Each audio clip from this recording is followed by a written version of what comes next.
नमस्कार, जय हिंद बच्चों। मैं हरेंद्र चाहर आपका आपके अपने चैनल RL देसी स्टडी रिव्यू में आपका हार्दिक अभिनंदन स्वागत करता हूं। बच्चों, आप सब लोग जानते हो जैसा कि आप लोगों का SSC GD का जो एग्जाम है वो बिल्कुल नजदीक है और मुझे उम्मीद है और मैं आशा करता हूं कि आप लोगों की जो तैयारी है वो बहुत शानदार और बेहतरीन चल रही होगी।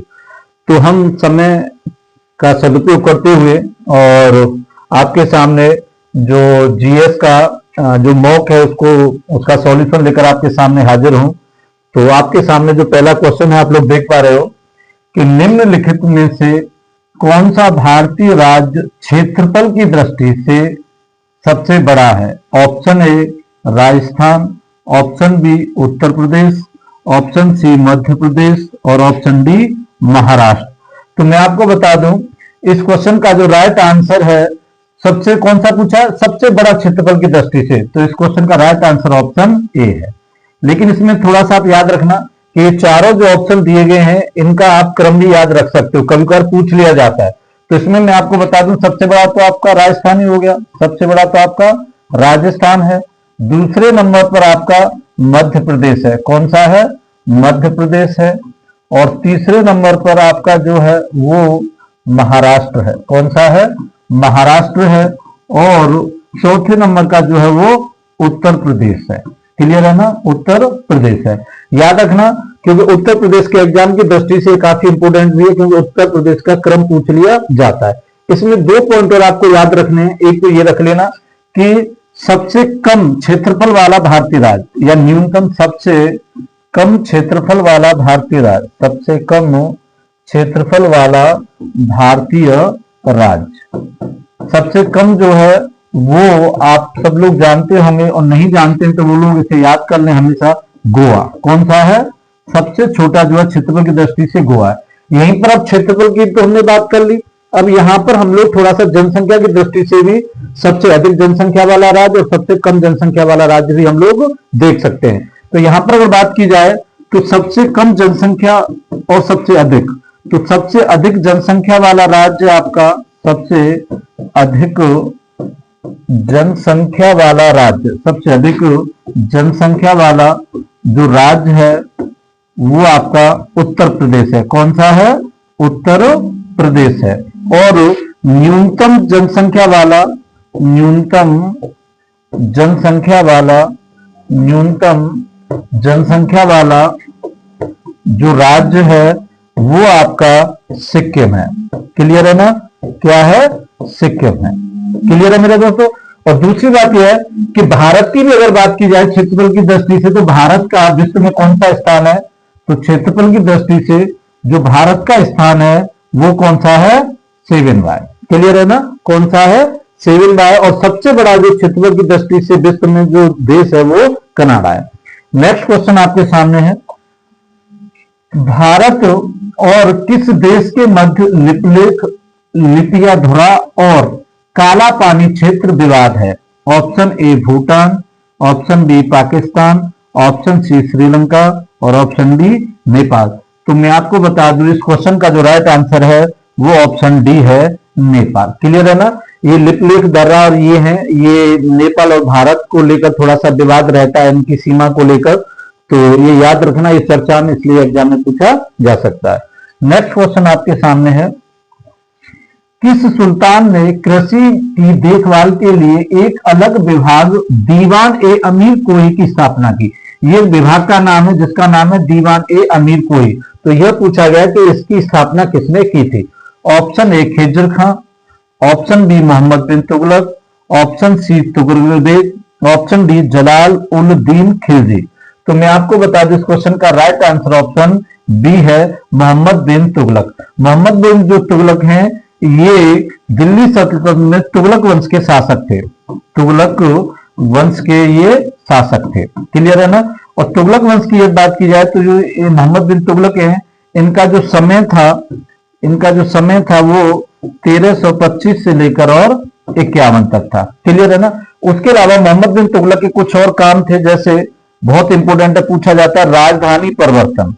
राजधानी परिवर्तन की अगर बात की जाए तो जो राजधानी परिवर्तन था ये दिल्ली से देवगिरी या दौलताबाद, कहां किया गया था, दिल्ली से दिल्ली से देवगिरी या दौलताबाद भी ऑप्शन में आ जाता है। क्लियर है ना। पूछा जाता है कहां पर राजधानी हस्तांतरित किया गया था, तो देवगिरी किया गया था, कहां से, दिल्ली से। दूसरी इंपोर्टेंट बात यह है कि मोहम्मद बिन तुगलक की बात की जाए तो मोहम्मद बिन तुगलक की एक इंपोर्टेंट बात और है ये कि इन्होंने सांकेतिक मुद्राएं चलाई थी। बहुत पूछा जाता है, क्या चलाई थी, सांकेतिक मुद्राएं भी चलाई थी, सांकेतिक मुद्राएं चलाई थी। क्लियर है ना। तो ये कुछ पॉइंट हैं, आप इनको याद रखना। नेक्स्ट क्वेश्चन आपके सामने है, भारत में प्रो कबड्डी लीग की स्थापना किस वर्ष हुई थी? Option A 2015, option B 2014, option B 2016 और ऑप्शन डी 2013। तो मैं आपको बता दूं इस क्वेश्चन का राइट आंसर ऑप्शन बी है। जो प्रो कबड्डी लीग है इसकी जो स्थापना भारत में हुई थी वो 2014 में हुई थी और तब से अब तक क्रमिक रूप से प्रो कबड्डी लीग का आयोजन होता आ रहा है। तो मैं आपको बता दूं अभी 2024 में प्रो कबड्डी लीग का आयोजन हुआ था, अभी 2024 में हुआ, ये 10वें क्रम का था। कौन से? 10वें क्रम का था। तो इसमें ज्यादा कुछ नहीं है। तो आप इसके विजेता, इसके अगर विजेता की बात की जाए तो 2024 में जो प्रो कबड्डी लीग का जो विजेता रहा वो पुनेरी पल्टन रहा। कौन रहा? पुनेरी पल्टन रहा। क्लियर है ना, पुनेरी पल्टन रहा। और जो उपविजेता रहा, उपविजेता जो रहा इसका वो हरियाणा स्टीलर्स रहा। कौन रहा? हरियाणा स्टील, हरियाणा स्टीलर्स रहा। क्लियर है ना। तो याद रखना इस बात को। और इस क्वेश्चन का तो राइट आंसर ऑप्शन बी है। 2014 से हमेशा इस खेल का आयोजन होता रहा है और 2014 में जो विजेता रहा था, पहली बार जो विजेता रहा था वो जयपुर रही थी। कौन रहा था? जयपुर। क्लियर है ना। तो याद रखना। नेक्स्ट क्वेश्चन आपके सामने। बच्चों आप लोगों को ये क्लास मेरी पसंद आ रही हो तो इसे ज्यादा से ज्यादा लाइक करें और शेयर करें जिससे कि मुझे भी और कराने में मजा आए। तो वर्जी महाजनपद की राजधानी पूछी गई है। तो option A Pataliputra, option B Champa, option C Vaishali और ऑप्शन डी कौशल। तो मैं आपको बता दूं इस क्वेश्चन का राइट आंसर ऑप्शन सी है, वैशाली। क्लियर है ना। दूसरी एक इंपोर्टेंट बात यह है कि वर्जी महाजनपद है, इसके बारे में तो इसकी राजधानी पूछी है, लेकिन महाजनपदों के बारे में, महाजनपदों के बारे में जो जानकारी मिलती है वो एक बौद्ध ग्रंथ है, बौद्ध ग्रंथ है और जिसका नाम है अंगुत्तर निकाय। क्या नाम है? अंगुत्तर निकाय। तो जो अंगुत्तर निकाय बौद्ध ग्रंथ है इसमें महाजनपदों के बारे में जानकारी मिलती है। और इनकी अगर बात की जाए तो महाजनपदों की जो जानकारी मिलती है, ये भी जो महाजनपद हैं मैं आपको बता दूं तो महाजनपद अंगुत्तर निकाय में इस 16 महाजनपदों के बारे में बताया गया। कितने महाजनपदों के बारे में? 16 महाजनपदों के बारे में बताया गया। क्लियर है ना। इस क्वेश्चन का राइट आंसर ऑप्शन सी है। नेक्स्ट क्वेश्चन आपके सामने है, चाली, झुमुरा और नादू भंगी किस भारतीय शास्त्रीय नृत्य शैली से संबंधित हैं? Option A Kathakali, option B Sattriya, option C Manipuri और ऑप्शन डी कुचिपुड़ी। तो मैं आपको बता दूं इस क्वेश्चन का राइट आंसर ऑप्शन बी है। सत्रिया से ये चाली, झुमरा और नाटू भांगी जो आपकी शास्त्रीय नृत्य शैली है, ये शास्त्रीय नृत्य है, सत्रिया इससे संबंधित है। थोड़ा सा मैं इसके बारे में जानकारी दे दूं, थोड़ा ही हमें थोड़ा ही ध्यान रखना है। तो इसमें अगर बात की जाए तो जैसे शास्त्रीय नृत्यों की बात की जाए तो जो शास्त्रीय नृत्य हैं, शास्त्रीय नृत्य हैं, इनकी संख्या अब वर्तमान में कितनी हो गई है? 9 हो गई है। कितनी हो गई है? 9 हो गई है, पहले 8 थी। दूसरी बात यह कि शास्त्रीय नृत्य का जो दर्जा दिया जाता है, जो दर्जा दिया जाता है वो कौन सा मंत्रालय देता है? तो सांस्कृतिक मंत्रालय देता है। कौन सा मंत्रालय देता है? सांस्कृतिक मंत्रालय इसका दर्जा देता है। क्लियर है ना। दूसरी इंपॉर्टेंट बात यह कि जो कुछ शास्त्रीय नृत्यों की बात की जाए तो मैं उनके बारे में आपको बता दूं, जो है 8 पहले थे, 9वां कौन सा है? तो मैं 9 बता देता हूं आपको। ओडिसी,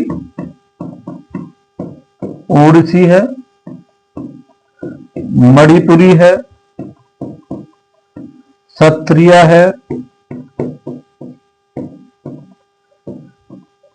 कुचिपुड़ी है,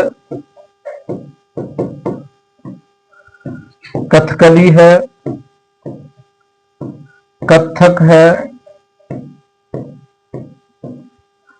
कितने हुए? 1 2 3 4 5 6 7। उसके अलावा अगर बात की जाए, मणिपुरी हो गया, ओरछी हो गया, कुचिपुड़ी, कथकली, कथक हो गया। अब अगर बात की जाए तो एक सबसे इंपॉर्टेंट है भारतनाट्यम, भारतनाट्यम। और जो एक है आपका छऊ। क्लियर है ना? ये 9वें के रूप में शामिल हुआ है। 9वां जो शास्त्रीय नृत्य है वो कौन सा है? छऊ। क्लियर है? तो इस क्वेश्चन का राइट आंसर बी है।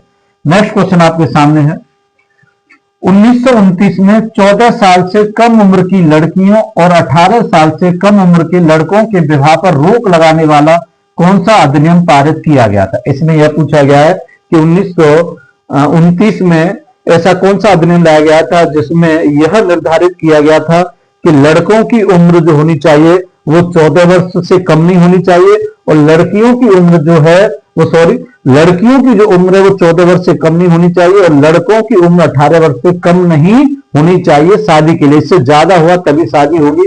तो कौन सा अधिनियम था? Option A Pitt's India Act, option B Sharda अधिनियम, option C Vernacular Press Act, और ऑप्शन डी रोलेट एक्ट। तो मैं आपको बता दूं इस क्वेश्चन का राइट आंसर ऑप्शन बी है, शारदा अधिनियम। ऐसा अधिनियम था जिसमें लड़कों और लड़कियों की शादी की उम्र निर्धारित की गई थी। नेक्स्ट क्वेश्चन आपके सामने है, भारत के संविधान को बनाने वाली संविधान सभा में कितनी महिलाएं सदस्य थी? ऑप्शन ए 12, ऑप्शन बी 10, और ऑप्शन सी 14, और ऑप्शन डी 15। ये तो आप सब लोग जानते हो कि बहुत इजी क्वेश्चन, और ये तो हर बच्चा ही जानता है इस क्वेश्चन का तो राइट आंसर। तो इस क्वेश्चन का राइट आंसर ऑप्शन डी है। क्लियर है ना? तो ये भारतीय संविधान में बनाने के लिए इसमें 15 महिलाएं शामिल की गई थी। तो याद रखना इस बात को। इसमें लेकिन मैं आपको एक दो पॉइंट बता दूं कुछ महिलाओं में, जैसे एक तो बेगम एजाज रसूल का आप नाम याद रखना, बेगम एजाज रसूल। क्लियर है ना? ये क्यों इंपॉर्टेंट है? ये इसलिए इंपॉर्टेंट है कि ये मुस्लिम महिला थी, एकमात्र मुस्लिम महिला थी। क्लियर है ना? ये एकमात्र मुस्लिम महिला थी जिन्होंने संविधान सभा में भाग लिया था। क्लियर है ना? और एक और आप याद रखना, दक्षायनी वेलायुधन। इसका मैं आपको बता दूं ये एकमात्र दलित महिला थी, एकमात्र दलित महिला थी जिन्होंने संविधान सभा में भाग लिया था। क्लियर है ना? तो ये 2 पॉइंट आपको याद रखने, 15 की कोई जरूरत नहीं है। वैसे तो इसमें अगर याद रख के लिए पूर्णिमा बनर्जी थी, आपकी सरोजिनी नायडू थी, और भी स्वास्थ्य मंत्री थी, अमृता कौर थी, बहुत सारी थी, लेकिन हमें जो इंपॉर्टेंट है वो बस एक बेगम एजाज रसूल और दक्षायनी वेलायुधन। क्यों? क्योंकि ये दलित थी और ये मुस्लिम थी। नेक्स्ट क्वेश्चन आपके सामने है, न्यूलैंड के अष्टक नियम के अनुसार निम्नलिखित में से किसमें सोडियम, इसमें क्या पूछा गया है कि एक न्यूलैंड से उनका एक अष्टक नियम है, उसमें किस धातु में सोडियम के समान गुण पाए जाते हैं? Option A beryllium, option B magnesium, option C potassium, और ऑप्शन डी लिथियम। तो इस क्वेश्चन का राइट आंसर ऑप्शन डी है लिथियम। लिथियम में सोडियम के समान ही गुण पाए जाते हैं, और ऐसा न्यूलैंड के अष्टक नियम में बताया गया है। नेक्स्ट क्वेश्चन आपके सामने है, 1 मई को निम्न में से कौन सा दिवस मनाया जाता है? ऑप्शन ए अंतर्राष्ट्रीय श्रमिक या मजदूर दिवस, ऑप्शन बी अंतर्राष्ट्रीय दलहन दिवस, ऑप्शन सी अंतर्राष्ट्रीय प्रेस दिवस, और ऑप्शन डी अंतर्राष्ट्रीय मानव दिवस। तो मैं आपको बता दूं इस क्वेश्चन का राइट आंसर ऑप्शन ए है। ऑप्शन ए, 1 मई को अंतर्राष्ट्रीय श्रमिक मजदूर दिवस मनाया जाता है। कुछ अगर और डेटों की बात की जाए, जैसे कुछ इंपोर्टेंट है, जैसे मैं आपको बता दूं, एक 8 मार्च जो आपके एग्जाम के दृष्टिकोण से काफी इंपोर्टेंट है, तो ये विश्व महिला दिवस के रूप में मनाया जाता है, विश्व महिला दिवस के रूप में मनाया जाता है। उसके अलावा यदि बात की जाए तो जैसे आप सब लोग जानते हो 5 जून विश्व पर्यावरण दिवस के रूप में मनाया जाता है, 5 जून विश्व पर्यावरण दिवस के रूप में मनाया जाता है। क्लियर है ना? उसके अलावा यदि बात की जाए तो इसमें जैसे अंतर्राष्ट्रीय श्रमिक दिवस हो गया, 8 मार्च विश्व महिला दिवस, एक जो चर्चा में रहता है 7 अगस्त विश्व भाला फेंक दिवस के रूप में मनाया जाता है। और एक 21 जून आप याद कर लेना, 21 जून को आप सब लोग जानते हो कि अंतरराष्ट्रीय योग दिवस के रूप में मनाया जाता है। किसके रूप में मनाया जाता है? अंतरराष्ट्रीय योग दिवस के रूप में मनाया जाता है। अंतरराष्ट्रीय योग दिवस के रूप में मनाया जाता है। बाकी ये सब बच्चे जानते जो ऑफलाइन मेरी क्लास लेते हैं, उन सबको मैंने कितना डिटेल में कराया है। नेक्स्ट क्वेश्चन आपके सामने है, गोरुमारा राष्ट्रीय उद्यान किस राज्य में स्थित है? Option A Assam, option B Paschim Bangal, option C Uttarakhand और ऑप्शन डी बिहार। तो मैं आपको बता दूं इस क्वेश्चन का राइट आंसर ऑप्शन बी है। जो गोरुमारा राष्ट्रीय उद्यान है ये पश्चिम बंगाल में स्थित है। जैसे गोरुमारा राष्ट्रीय उद्यान तो है, लेकिन कुछ और महत्वपूर्ण राष्ट्रीय उद्यान है जो आपके एग्जाम की दृष्टि से इंपोर्टेंट है। जैसे 2-3 में नाम बता दूं, एक तो असम का ही है जो काजीरंगा, काफी फेमस है। काजीरंगा राष्ट्रीय उद्यान, काजीरंगा राष्ट्रीय उद्यान काफी फेमस है। और ये विशेष फेमस इसलिए है क्योंकि ये एक सींग वाले गैंडों के लिए फेमस है। एक सींग वाले गैंडों के लिए फेमस है, एक सींग वाले गैंडों के लिए प्रसिद्ध है। क्लियर है ना? के लिए प्रसिद्ध है। क्लियर है?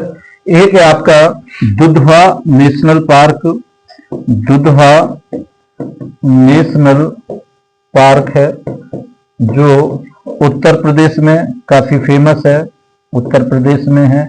एक उत्तराखंड का मैं बता दूं आपको, जिम कार्बेट है, ये उत्तराखंड में है। क्लियर है ना? तो याद रखना इस बात को जो आपके एग्जाम में पूछे जाते हैं। नेक्स्ट क्वेश्चन आपके सामने है, अर्चना भारत में लोकसभा चुनाव लड़ना चाहती हैं, वह अधिकतम कितने निर्वाचन क्षेत्रों से चुनाव लड़ सकते हैं? Option A 1, option B 4, option C 3 और ऑप्शन डी 2। तो आपने देखा होगा इस क्वेश्चन का आप आंसर दे भी सकते हो कि हमारे जो वर्तमान प्रधानमंत्री ये भी एक से अधिक जगह पर सांसद का चुनाव लड़ते हैं। जैसे राहुल गांधी जी भी लड़े थे, आपने देखा होगा। तो जो सपा के जो समय राष्ट्रीय प्रमुख हैं अखिलेश यादव जी, जो पहले मुख्यमंत्री थे, उन्होंने भी लड़ा। तो ऐसे कई सारे सांसद हैं जो एक से अधिक सीटों पर चुनाव लड़ सकते हैं। तो इसमें पूछा गया कि अधिकतम कितना हो सकता है। तो मैं आपको बता दूं इस क्वेश्चन का राइट आंसर ऑप्शन डी है, अधिकतम आप 2 सीटों पर लड़ सकते हो। नेक्स्ट क्वेश्चन आपके सामने है, स्वर्ण जयंती है, ग्राम स्वराज योजना शुरू की गई थी, कब की गई थी? पूछा गया। Option 1994, option B 1999, option C 1992 और ऑप्शन डी 1995। तो ये इस क्वेश्चन का राइट आंसर ऑप्शन बी है। नेक्स्ट क्वेश्चन आपके सामने है, सीस्मोग्राफ का उपयोग किसको मापने के लिए किया जाता है? ऑप्शन ए वर्षा अवक्षेप, ऑप्शन बी भूमिगत जल स्तर, ऑप्शन सी भूकंप और ऑप्शन डी भूमिगत खनिज सामग्री। तो इस क्वेश्चन का राइट आंसर ऑप्शन सी है, भूकंप से संबंधित है सीस्मोग्राफ। क्लियर है? तो नेक्स्ट क्वेश्चन आपके सामने है, किस पश्चिम एशिया देश में पहली बार हिंदी में रेडियो का प्रसारण किया गया है? Option A Kuwait, option B Israel, option C Saudi Arab और ऑप्शन डी इराक। ये करंट का क्वेश्चन है, काफी इंपोर्टेंट है। तो इस क्वेश्चन का जो राइट आंसर ऑप्शन ए है। क्लियर है ना?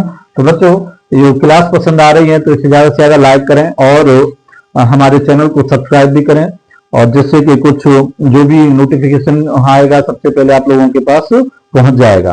तो ये जो आपका जब तक एग्जाम होगा ये चलता ही रहेगा, तो इससे आप अपनी तैयारी और इससे मजबूत कर सकते हो। तो इस क्वेश्चन का राइट आंसर ऑप्शन ए है। नेक्स्ट क्वेश्चन आपके सामने, महाभाष्य के लेखक हैं, option A Banabhatta, option B Panini, option C Patanjali और ऑप्शन डी कौटिल्य। तो इस क्वेश्चन का जो राइट आंसर है वो है ऑप्शन सी, महाभाष्य के जो रचयिता या लेखक हैं वो पतंजलि हैं।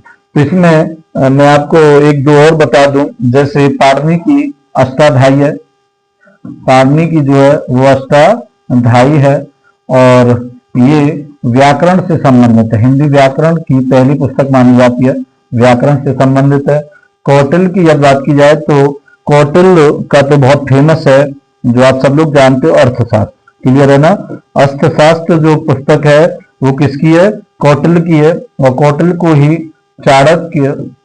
चाणक्य या विष्णुगुप्त के नाम से जाना जाता है। क्लियर है ना? किसके नाम से जाना जाता है? चाणक्य या विष्णुगुप्त के नाम से जाना जाता है। तो इस क्वेश्चन का राइट आंसर आपका ऑप्शन सी है।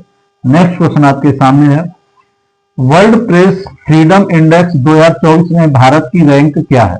Option A 161, option B 142, option C 159 और ऑप्शन डी 179। तो इस क्वेश्चन का राइट आंसर ऑप्शन सी है 159। क्लियर है ना? और 2023 में 161 थी।